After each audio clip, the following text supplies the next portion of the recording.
Very much, Kevin. In front of this distinguished audience, I hardly feel it's necessary to tell you what a dragon is and why it's significant. But just very briefly, the dragon, the lung in Chinese, the ryu or the ryo or the tatsu in Japanese, the controller of weather, a bringer of life-giving rain, and a symbol of imperial majesty. And dragons have played a foreground role in the Chinese visual imagination since about the 6th millennium BCE. To conflate some early written definitions, and here's an example I was thrilled to find when I came to the museum for the first time yesterday, and I went to look at the dragon. Sure enough, there it was. And right next door to it, there's a marvelous piece of contemporary video art by a Chinese artist, Yan Yongliang. And he has chosen as his reference material this very painting that I thought I would pick for you to illustrate what I think a Chinese dragon should be all about. It's probably the most famous representation of a dragon in the United States, and it comes from my former institution, the Museum of Fine Arts, Boston.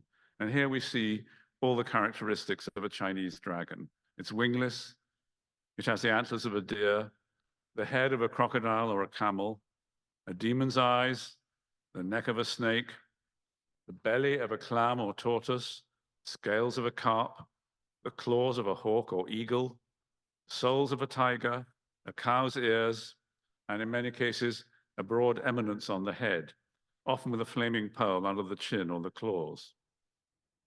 Now, these are visual characteristics, but I feel that we can agree with the video artist, Yan Yongliang, that the dragon is best described, or dragons are best described as mysterious, powerful nature spirits that protect the waters and ride the wind.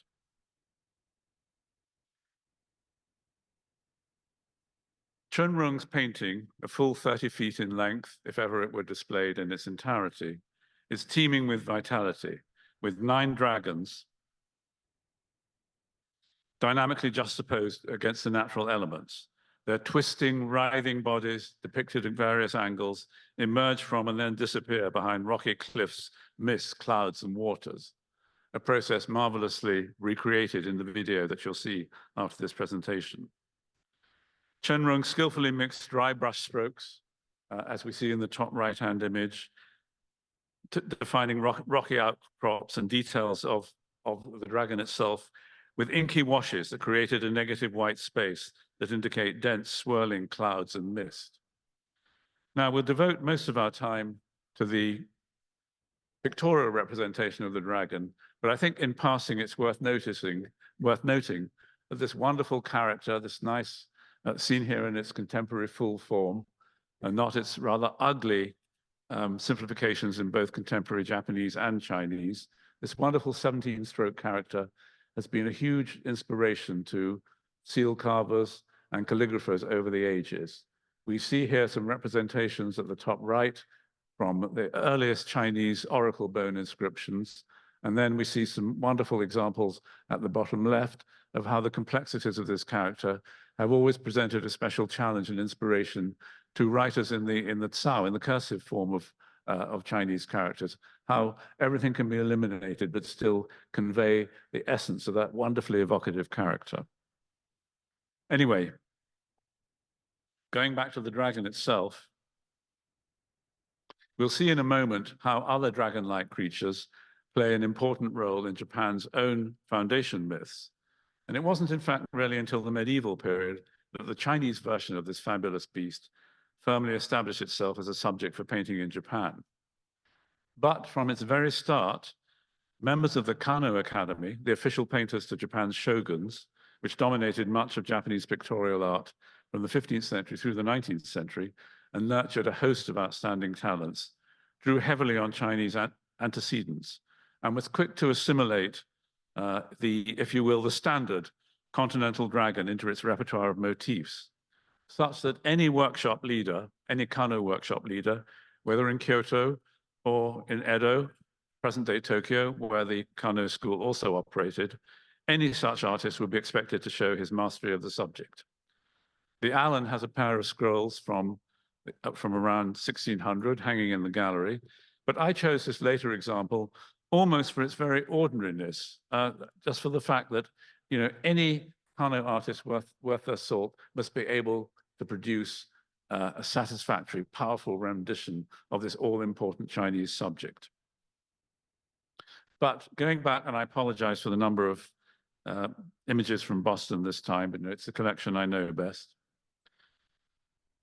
If we turn to 18th century Japan and look at the work of the great eccentric painter Soga Shohaku, here seen in a miraculous work of conservation and reconstruction done in the workshops there in Boston some 20 years ago, when an unregarded scrap of canvas that had been thrown into a corner and had paper mounted onto the canvas with all the wrong materials, was painstakingly unrolled, taken apart, and these individual components were formed into four fusuma-like. They're like a sliding screen in a Japanese house. So they're actually just framed panels in lacquer to reproduce this great masterpiece of one of the leading figures of 18th century Japanese painting. And I think this, taken with the Chunrung, these are the two great dragon paintings in the United States, both of them in Boston. Shohaku claimed descent from a noted 15th century school of Chinese-style ink painting, but his own exuberant use of ink goes so much further than anything that had been seen before in any East Asian culture. Now, if we move on a century or more, we come to another Bostonian, but I'm pleased to say this one's not from Boston, it's from Philadelphia. I don't quite know how it finished up at the PMA, but there you are. The Bostonian Ernest Fenollosa, who was invited to Japan in 1878 to teach political economy and philosophy at the Imperial University of Tokyo, soon discovered a passion for Japanese art, developed an eye for painting under the guidance of leading traditional painters of the Kano school, and acquired a predilection, above all, for the art of the elite. At that time, of course, undergoing a crisis because the old elite, the old military aristocracy was falling apart, and the Kano school that it had supported had to think about its future direction. During his time in Japan, Fenollosa was instrumental, or claimed to be instrumental, some dispute the importance of his role, in shaping the early neo-nativist Nihonga style of painting in the work of Hashimoto Gaho and Hogai, Kano Hogai we see here. Fenollosa, who, by the way, was himself made a member of the Kano Academy and given a Japanese art name, installed this monumental pair of ryu, or ryo, by Hogai at his home in Tokyo, where it held pride of place. It's a sizable picture, 3 by 4 feet. It's quite large for a hanging scroll. The revisionist Kano artist's highly naturalistic rendering of intertwined dragons is a fusion of East and West. The three-dimensionality and foreshortening of these animals' forms, reflecting his familiarity with the Western use of perspective. I wonder whether a Chinese contemporary artist who created the video art has seen this piece, but I hope one day that he does, because I think he'd find it interesting and inspirational. So that's all I'm going to say about the appearance of the classical Chinese lung in Chinese elite painting, almost right up to the time of the casting of the Allen Museum's bronze dragon. And we shouldn't forget, perhaps very briefly, about some other dragons, and I would have included a slide had I known that it had been restored. But if you go to the Museum of Fine Arts in Boston, there is the most incredibly large, this size, fully articulated iron dragon from the middle of the 19th century, which has been beautifully restored, and its interior has been photographed in X-ray. So you can see how this extraordinary dragon was created and how it goes through exactly the same, it could go through the same sort of motions as we see in the video.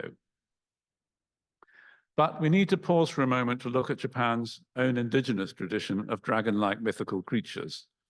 And the most famous of these is perhaps the 8-tailed Yamata no Orochi, the 8-branch great snake, slain by the impetuous male deity, Susanoo, in the early creation myths.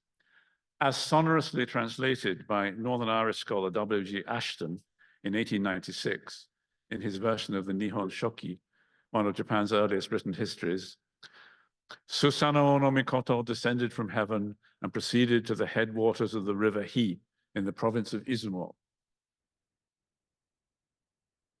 I'm just seeing how closed captioning manages with that. Not bad. He heard a sound of weeping at the headwaters of the river and went in search of the sound. He found there an old man and an old woman. Between them was a young girl whom they were caressing and lamenting over. Susanoo asked them, "Who are ye, and why do ye lament thus?" This is very much Aston sort of Old Testament style of translation. The answer was, "I am an earthly deity, and my name is Ashinazuchi. This girl is our daughter, and her name is Kushinada Hime. The reason for our weeping is that formerly we had 8 children, daughters, but they have been devoured year after year by an 8-forked serpent. And now the time approaches for this girl to be devoured. There is no means of escape for her, and therefore do we grieve." Susanoo said, "If that is so, wilt thou give me thy daughter?" He replied, "I will comply with thy behest and give her to thee." Therefore, Susanoo changed Kushinada Hime into a many-toothed comb, which he stuck in the knot of his august hair. Then he made Ashinazuchi and Tenazuchi brew 8-fold sake to make 8 cupboards, in each of them to set a tub filled with sake, and to await the monster's coming. When the time came, the serpent appeared. It had an 8-forked head and an 8-forked tail. Its eyes were red like the winter cherry, and on its back firs and cypresses were growing. Now when it came and found the sake, each head drank up 1 tub, and each head became drunken and fell asleep. Then Susanoo drew the 10-span sword which he wore and chopped the serpent into small pieces. When he came to the tail, the edge of his sword was slightly notched, and he therefore split open the tail and examined it. There inside there was a sword. And this sword, by the way, is the one that later became one of the 3 imperial sacred treasures of Japan, along with the sacred mirror and the sacred jewel.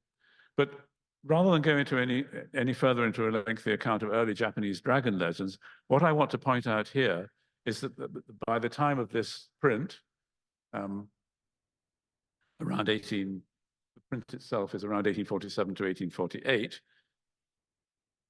and that's by the time that Yamato no Orochi first seriously appears in Japanese art, it's already become a thoroughly Chinese sort of dragon, as I think you can see. There's the head down there. It has the antlers of a deer, the head of a crocodile, a demon's eyes, the neck of a snake, etc., a cow's ears, a broad eminence on the head. And so here we see a woodblock print example, and up at top right, appropriately enough, an example on a tsuba, or a handguard for a sword.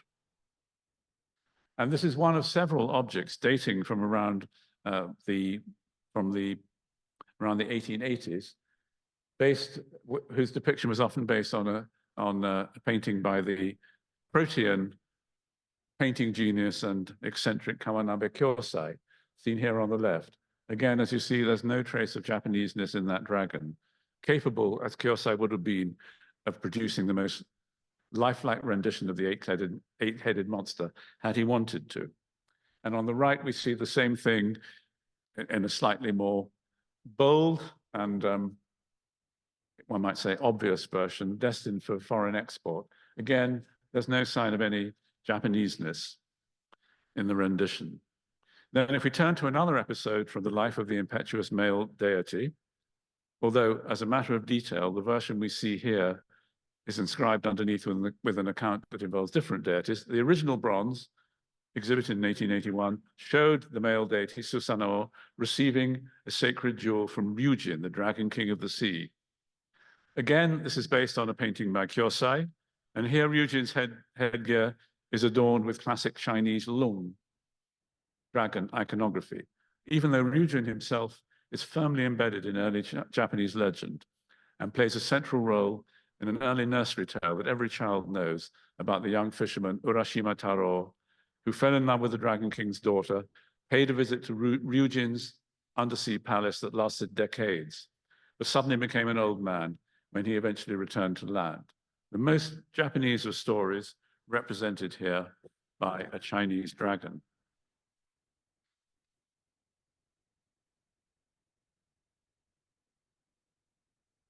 So just to give you 2 further instances of this process of assimilation, Here are two three-sheet prints. This is the first of two, likely based on dramatic moments from the Kabuki theater.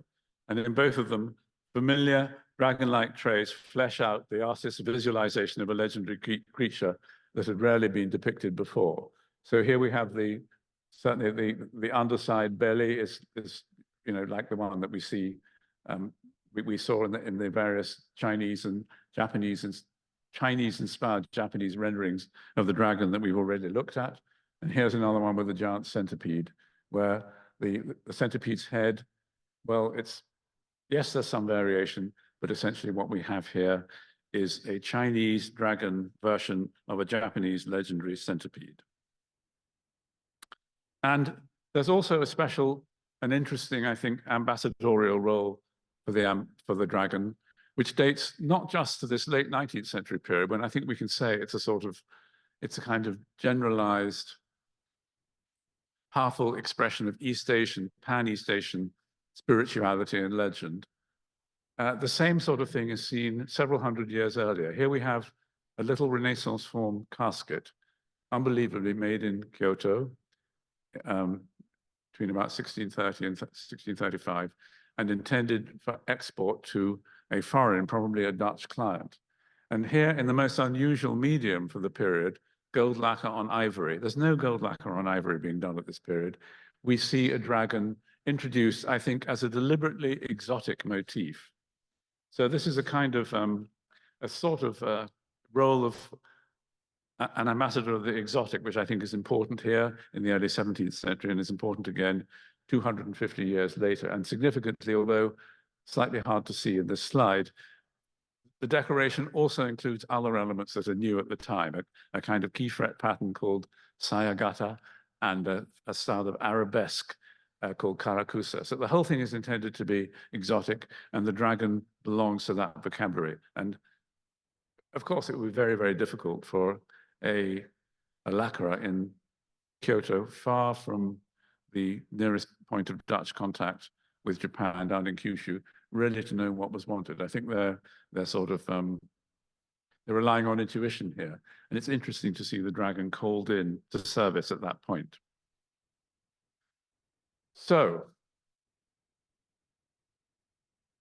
here we come to the Allen Museum dragon, in this case with the dragon section photographed separately, and it faithfully reprieves all those assets. I don't think I need to go through them again. Perfect wing, the antlers of a deer, the neck of a snake, and I just checked the soles just an hour ago. I wondered, are the feet? Do the feet really have soles like those of a tiger? They more or less do. So, in all respects, it's following the classical, the reinterpreted classical form of a dragon that's expected in the late 19th century. But before we get on to the detail of the Allen incense burner, and maybe speculate as to who made it, I'd like to emphasize the great importance of bronze in pre-modern Japan. With the introduction of Buddhism from the Asian mainland in the 6th century, bronze rapidly assumed a central role in the political religious reforms of the following 200 years, culminating in the casting of the Daibutsu, the great Buddha at Nara, then Japan's capital city, in the middle of the 8th century. Buddhist bronze were cast just like the Allen dragon by the lost wax process, put extremely simply and ignoring all the tackle and trim, to quote Gerard Manley Hopkins, all the real complexity of the process. What basically happens in the lost wax method is that the shape is modeled in wax over a wood or clay core, and a mold of clay is formed over that. When the clay is set, the wax is melted away, leaving a space for the molten bronze. Some of the early, it sounds simple, doesn't it? But maybe not at this scale. Some of the earliest bronzes were likely made by Korean craftsmen, but by the beginning of the 8th century, the skills of sculpting and casting had been mastered by Japanese specialists. In 743, the Emperor Shomu decided to cast a huge bronze image, this one, or this is what survives of it, reconstructed many hundreds of years later. And this was intended both as a symbol of his religious faith and his centralization of political power on the model of Tang Dynasty China. a move that established Buddhism for a time almost as a state cult. In the following year, 744, the central pillar for the clay core was erected. The emperor itself, it was recorded, pulling on the straw ropes. And it's also recorded that the ladies of the court brought piles of clay on the sleeves of their kimono. It's rather sort of Marie Antoinette-ish. I don't know why, how much to believe this, but symbolically, at least, the entire court took part in the initial stages of construction. Let's put it like that. Casting itself began in 747, 3 years later, and it took 2 years. About 1 million pounds of copper, nearly 17,000 pounds of tin, and nearly 1,000 pounds of gold were used to make the Great Buddha. There were major programs of repair in the 8th, 9th, and later centuries, and the image was completely recast, as I've just told you, in the 17th century, following the original destruction in periodic fires. Now, during the early Heian period, bronze was largely replaced by wood as the favored material for Buddhist sculpture. But by the early Kamakura, the late 12th century, there's an increase in copper production, and the casting began of a second great Buddha, the Amida Buddha at Kamakura, in about 1252, replacing, in fact, a giant wooden image. Admired by foreign visitors since the early 17th century, and pictured here by American artist John Lafarge, it's renowned for its colossal size, its peaceful demeanor, and of course, its unusual sight. But ever since 1498, it's been in the open air, surrounded by mountains and trees, following repeated storms and tsunami that destroyed a series of wooden halls originally built to protect it. I'm sure many of you have seen it, but which is why I thought it would be fun to show it as depicted by John Lafarge instead of just another stock photograph. To appreciate the continuing excellence of Japanese bronze casting at around this date, we need look no further than this sublime survival from the 13th century, now reinstalled in the new Japanese galleries at the Museum of Fine Arts, again, Boston. Even though bronze religious figures are still often cast after that date, the majority of survivals from the 14th to the 19th century are other kinds of religious artifact. And this is important because they included temple bells, gongs, other kinds of ritual vessels, incense burners, post finials for bridges, and the railings around temple buildings, and temple lanterns, as we can see here in Lafarge's rendering. There's a large lantern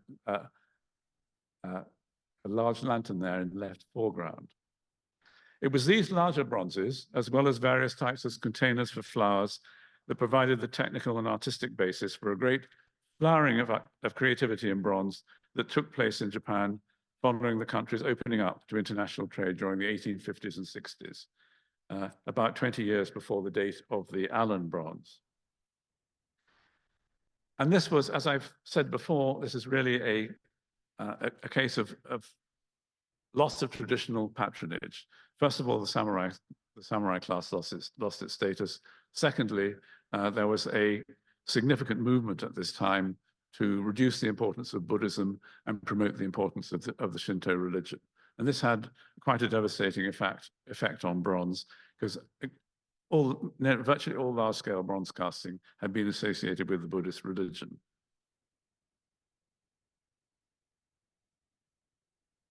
Now let's start having a look in detail at the Allen bronze. We've already admired its wonderful three-dimensional interpretation of an enduring pictorial image. And I have to say, you know, pictures lie. It wasn't until I saw the dragon just over 24 hours ago that I realized what a fantastic piece of sculpture and casting this is.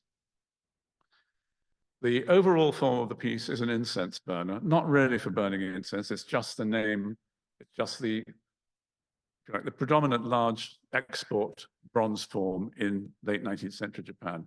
No, it was never intended that any incense would be burnt in this, but in keeping with the conceit that it might be used for burning incense, the lids of such pieces always have holes pierced in them to allow the smoke to escape. But I'm sure even if when Kevin discovered this in storage, he looked inside the lid, I don't think he would have found many traces of smoke or incense. The decoration of this piece, I think, offers more clues to the meaning or I'm almost going to say the lack of meaning of this work and even its authorship. It's cast in relief around the bowl, which I think is the most important part of the piece in terms of having a guess at its possible authorship. Frolicking shishi, imaginary lands which have their origins in Buddhist iconography, with dynamic bushy tails and starburst coat patterning, which you see in many a Kano painting or many an illustrated book based on that kind of painting. Then we have karako, Chinese children, also frolicking in their own way, identifiable by their coiffure, their two little top knots, one on either side, playing with symbols, riding on hobby horses or chasing butterflies. Another image shows a mighty raptor clutching a snake in a pine tree in a style that harks back to 17th century painting. Another shows a carp leaping from the waves, and another familiar pictorial trope. Another shows a monkey in a tree reaching down to grab a fruit. And there's a finial, finally and unusually, which we'll see in better detail later on, in the form of a female Buddhist deity, probably the Bodhisattva Kannon. Now, the question is whether, looking at all these different passages of decoration, we can see a coherent theme. And I submit that we probably can't, and that this is actually very interesting. I'd say that there are really two stages in the art of bronze in this brief period between about 1870 and about 1890. First of all, this free-for-all and experimental that we see right here, which I'll go into in a moment. The second is ideologically controlled by the Meiji state, eager to assert its essentials as an international power. And the third is more commercial, not inferior, but more commercial. And that, I think, is really the key to the Allen dragon. Anyway, this particular bronze by Suzuki Chokichi is a particular interest for several reasons. First of all, very, very unusually, at the top left here, we have an extremely rare photograph from December 1874 of this very piece on view in a Tokyo dealer's gallery. It was published in an English language magazine for the foreign elite of the new international port city of Yokohama, then just being built for the first time. Secondly, if you look at the full image of the piece on the right, its unusually elaborate casting is evidence of the startlingly rapid technical progress that had been made during the few first years of Japan's opening of global markets, starting in the 1850s. I think it would be fair to say that there's virtually no bronze cast for the flower arrangement or Buddhist market in the previous couple of centuries that comes even close in point of sheer complexity, ambition, and technical bravura. Third, and perhaps most interesting about this bronze, we can parse its iconography in some detail. And the point of this parsing is that what we find out is that there's a tremendous amount of thought has gone into this, but probably none of it was appreciated by the market to which it was intended. That's to say, the rich globetrotters visiting Yokohama and building their collections of contemporary Japanese art. On examination, it turns out that this piece includes motifs from an extraordinarily diverse range of sources, combined with intricate low relief ornament to produce a rich and exotic effect designed to appeal to foreigners. So the overall idea is designed to appeal for foreigners, but the means by which that end was pursued were very, very elaborate. One side, for example, the side that you can't see terribly well on the right-hand screen, but illustrated by the woodblock reproduction here. This is taken from an 18th century book, a book that's already 100 years old at the time of the bronze's creation. And it shows a universally known moment in the story of the great hero Yoshitsune and his faithful companion, the monk Benkei. While in flight from Yoshitsune's jealous half-brother Yoritomo, the two assume a disguise and pretend to be raising funds for temple renovation. When they attempt to cross a mountain checkpoint manned by one of Yoritomo's henchmen, Benkei tries to prove the authenticity of their mission by pretending to read aloud from a subscription list. His master, Yoshitsune, bursts out laughing, forcing Benkei to break every taboo and put on a show of anger and actually chastise his master.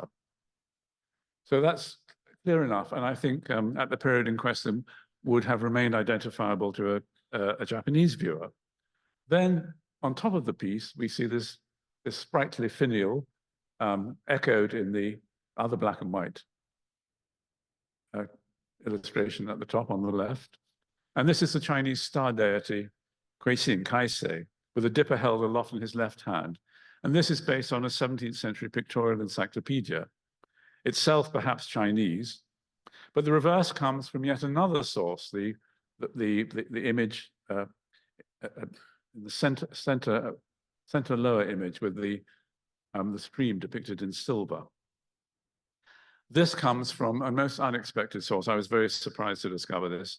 The long and complex novel, The Hakkenden, The Tale of Eight Dogs, by Takizawa Bakin, that was published in 106 volumes over a period of 26 years between 1814 and 1841, and illustrated by a succession of well-known artists. The scene is identifiable thanks to another bronze of the same period in the Walters Art Museum, seen down there at the bottom left. But in the interest of brevity, I won't go into the details. And if you want to know more about it, please get hold of the first 2 volumes of a wonderful English translation that is being prepared by Glyn Wally at the University of Oregon. Truly a life's labor, which needs all our support. And the front of the bronze of the Walters bronze, not shown here, shows a woman with a dog and a boy riding an ox. To cut a very long story short, at the start of Hakkenden, a general, Satomi, has vowed to restore his family's fortunes, but his people are suffering from famine. One of his retainers is sent to beg for rice from the villainous Anzai, who sends his troops to surround Satomi's castle. The defenders soon run out of food and lose the power to fight. On the point of surrender, Yoshizane vows in jest that he will give his daughter Fusahime to the family dog, Yatsufusa, if only it will kill Anzai and bring back his head. Sure enough, the dog does just that. That's the reason for the title of the first volume, An Ill-Considered Jest. So the happy couple go off into the mountains, and one day Fusahime, out collecting flowers, meets a magic boy seated on an ox, who announces that she is to bear 8 heroes. And later, in a further twist seen here on both the bronzes, both the Kalili bronze and the one in the Walters, a bodhisattva, a sacred Buddhist being, transformed into an old man, clears away the mist that has obscured the path. The scene that's depicted here on both bronzes. Adding to the impression of an almost random accumulation of motifs, the stepped foot, if you look in detail, not easily visible in the slide, has another medley of familiar motifs from the world of late Edo decoration. A herd boy on an ox, Mount Fuji and sailing boats, Gama Senin, the toad Senin, the toad divine with his mystic toad, and a goose and reeds.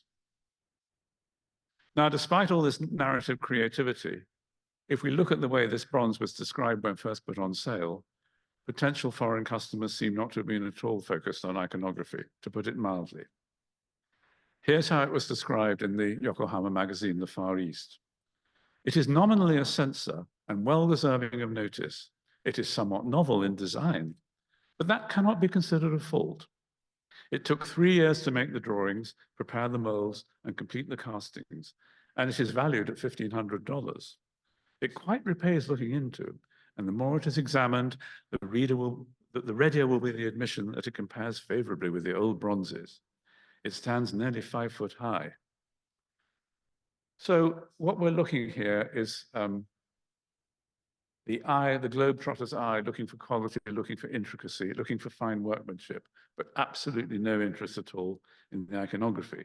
The asking price, by the way, at $1,500 is quite impressive and was obviously not realized for reasons that we will see in a moment, but it compares to £1,586 sterling paid by the South Kensington Museum, the V&A in London, for a much larger bronze by the same artist 3 years later. Now, let's look at another piece, again by Chokichi, easily the preeminent artist, bronze artist of his age. And this one was shown at the 1876 Philadelphia exhibition, a bronze incense burner surmounted by an almost life-size eagle with outspread wings. This was purchased for the Edinburgh Museum of Science and Art in Scotland for £735. Big bucks indeed, even though I'm not too familiar with relative rates of inflation or exchange rates between the pound and the dollar, etc. at the period, but these are big sums of money. And it was purchased by the museum director, who was the British representative at the exhibition in 1876. It's decorated on the front, as I think you can see, with a cat pursuing mice around a basket of fruit. And on the other side, with a spider and bamboo, while the top is surmounted by a hawk dividing a flight of swallows that form the handles. Now, after the Vienna Expo in 1873, a very important exhibition, two things happened in the governmental management of the Japanese crafts. The first was that a new company was set up, the Kiryu Kosho Kaisha, and survived for about 15 years, a semi-governmental, semi-commercial outfit whose job was to capitalize on the success of the Japanese exhibits in Vienna in that year. And the second development was the compilation of a huge album of 2,500 images commissioned from leading artists to show craftsmen what sort of things they ought to make and show. It's interesting to see here, by the way, you can see the similarity, the general similarity, but the government-appointed designers didn't suggest what would be depicted in the two panels. Japanese scholar Kurokawa Hiroko has traced the trajectory of the eagle motif in official export-oriented art of the Meiji era, and has pointed out that the organizers of the Japanese sections at Vienna in 73 and Philadelphia in 76 might well have taken a hint from previous global exhibitions, starting with the Great Exhibition held in London in 1851, where the great powers showed off massive works in silver and gold that symbolized such themes as the progress of mankind or the nations and peoples of Great Britain. Responding to this precedent in a general way, several Japanese bronzes commissioned for the 1873 Vienna World Exposition had already featured dramatic stories from medieval classics, such as Heike Monogatari, the tale of the Taira clan. That might slightly account for the appearance of the Benkei and Yoshitsune story on the earlier bronze. But again, it's very doubtful that visitors understood anything of the significance of these motifs. And there is no evidence from such written evidence we have about the textual presentation of these works that any effort was made to convey what the designs were about.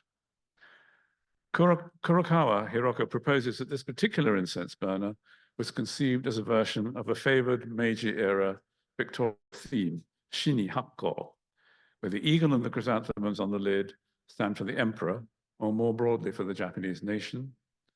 The fleeing birds, well, they speak for themselves, I think.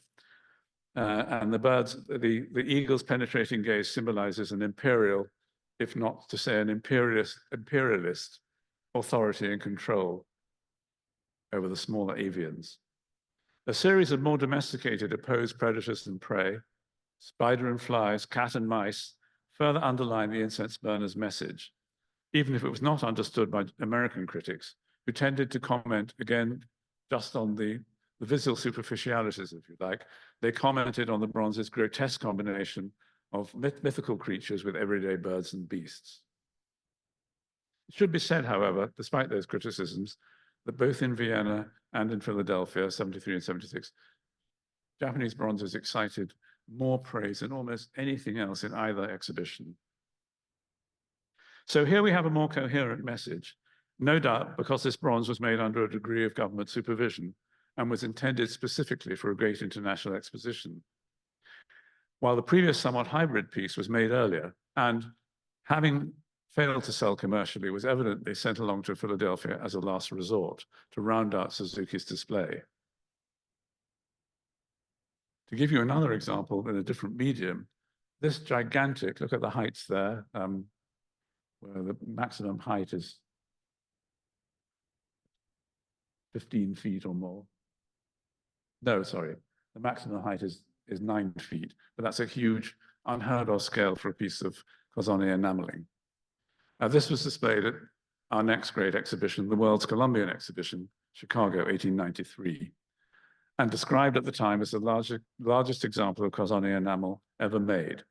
It was supposedly inspected by the Meiji emperor himself and approved for exhibition prior to its dispatch to the United States. The pictorial designs were conceived by no less an artist by Araki Kampo, one of the great names in the history of Meiji-era painting.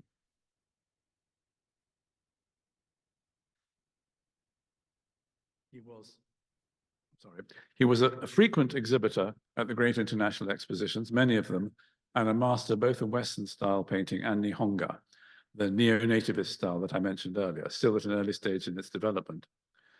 Viewing the garniture in Tokyo before it shipped to Chicago, the influential Anglo-Irish scholar and commentator Frank Brinkley depicted that the exposition would not display it in the Palace of Fine Arts because of its political symbolism. He thought that instead it would be shown in the Hall of Manufacturers, a much, much larger Hall of Manufacturers, which would have been a severe downgrading of its significance. Nevertheless, it was shown prominently in the East Court of the Palace, and its symbolism was glossed over as follows in one of the official catalogues.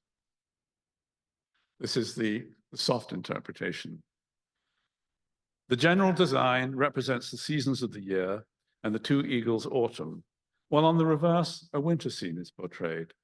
The same design also symbolizes three virtues: wisdom, honesty, and strength, symbolized respectively by the dragon, chickens, and eagles. I'm not aware, maybe one of you who's more versed in East Asian chicken lore, but I've never known the chicken being a symbol of honesty. There you go.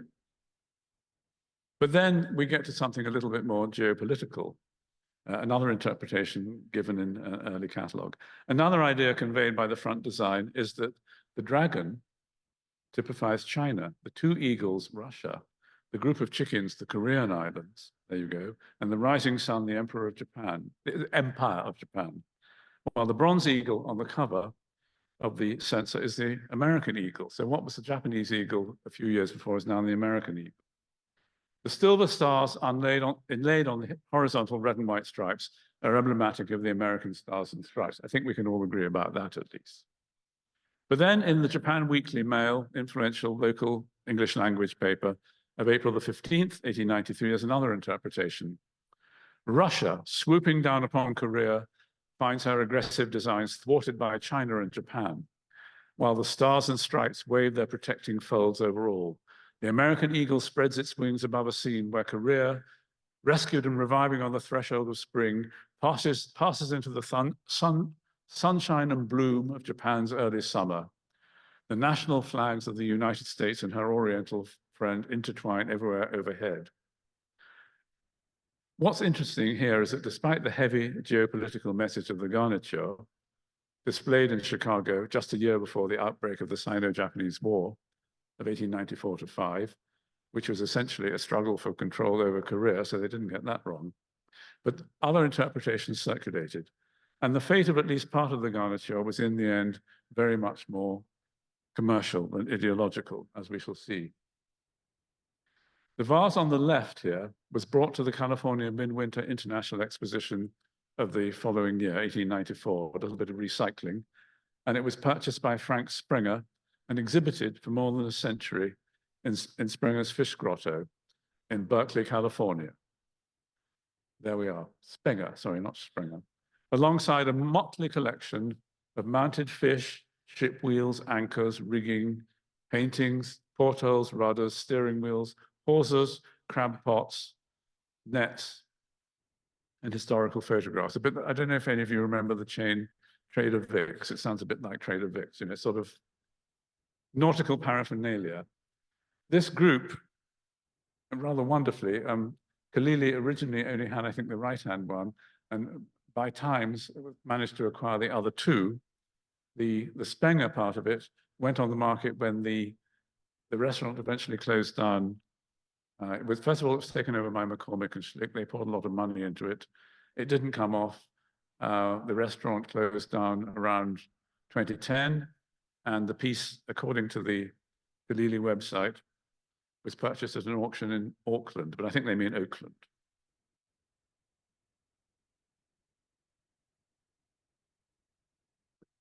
I mention this anecdote just to show how the planned and the accidental, the ideological and the commercial, mingled in even the most high-profile works sent from Japan to the great expositions.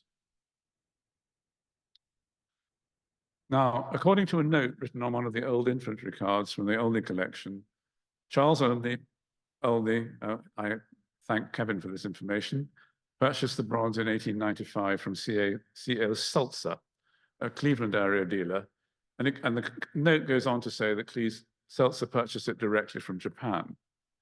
He had the work on hand for 8 or 10 years or so at a price of 1,000. So, you know, it's big prices here still, but finally dropped it to 800 for only in 1895. So it was likely shipped from Japan in the 1980s. So much for the date. We may be clear enough about the date indeed, but the bronze is unsigned and its authorship remains a matter of speculation. A little while ago, it seemed that you might have a clue when this smaller but strikingly similar bronze was loaned to the Allen and placed on view. It looked as though the base might be signed, but unfortunately, it turned out that the base, seen here at bottom center, was merely a repurposed old handled Japanese mirror that someone in Japan or the US had brazed into the piece, perhaps to repair a damaged area or whatever. And at the right is a better and earlier example of a mirror by an artist of the same lineage with the same design. So no help there. Another possibility is suggested by this similar large piece of metalwork in the Kalili collection. It confirms that the basic notion of a dragon spouting a jet of water or cloud that supports a container of some kind, a combination seen in smaller 18th and 19th century flower containers made before the export trade began. That shape, magnified several times, was a suitable ornamental artifact for international sale. But here, the extensive use of gilt and other detail marks the piece out, confirmed indeed by the signature seen at the bottom as a product of the Miao Company, a Tokyo-based workshop that specialized mainly in large-scale models of samurai warriors. In terms of quality, this is at the higher end of the company's production, but the medium is quite different, and artistically, truly, it is far, far, far inferior to the bronze on display in the gallery over there. Now, obviously, the first choice, looking at a big bronze like this, is to say, oh, it must be by Suzuki Shokichi, because Suzuki Shokichi is the paramount bronze caster of the early Meiji era. But it turns out that by the time we get to the mid-1880s, he's raised his game a lot. He's moved away from mass production, and he started to become a really specialist artist in the realistic depiction of raptors. He had an eagle delivered to him from the island of Hokkaido, northern Japan. He managed to keep it alive for 4 years and constantly studied it so that he could produce the most lifelike possible bronze eagle for sale for exhibition at a metalwork specific international exhibition at Nuremberg in 1885. And then for the Chicago exhibition in 1893, he produced another such major bronze and also expended enormous effort on creating a set of 12 falcons, 12 hunting birds, made in different materials, not just in bronze, but also in gold and silver, decorated with the traditional Japanese alloys. A vast project to create 12 of these, which went to Chicago in 1893. It didn't sell, so it came back and it's now on exhibition from time to time in the National Museum. So Suzuki Shokichi is not the right place to look, just because this is a big thing made out of bronze made in the Meiji era. We need to be a little bit smarter than that. My search for a convincing parallel led me to look more carefully, as I think I've already mentioned, at the incense container bowl, rather than the dragon or the water spout. And this led me to consider work by Hayashi Harusada, a Tokyo artist known to me through only 2 works. One, this truly gigantic bronze in the Kalili collection. Kalili likes big things, but this dwarfs anything else he owns, 161 inches and nearly 14 feet. This kind of rounded hexagonal bowl, hexagonal faceted bowl, is not seen in the much better in the work of Suzuki Jokichi. In fact, no other recorded bronze cast in the mid to late Meiji era seems even to have worked at this scale. Although we've seen from the enamel garniture that gigantism by no means was out of fashion in the Chicago 1893 exposition. And this is captured by this photograph of a corner in the massive manufacturing liberal arts building that I mentioned earlier. It covered 25 acres and could supposedly seat 300,000 persons. How they got 3,000 seats in there and out again, I do not know. And we can't speculate. But if you look at the background, actually, of this image on the right, you also see some gigantic enamels. I think possibly there's even a possibility just as a side observation, and I've come across other instances of this, that works were moved from the prestigious art gallery into the Hall of Manufactures and back again from time to time. But what I want to point out here is that we know the piece on the left is by Hayashi Harusada. It's signed.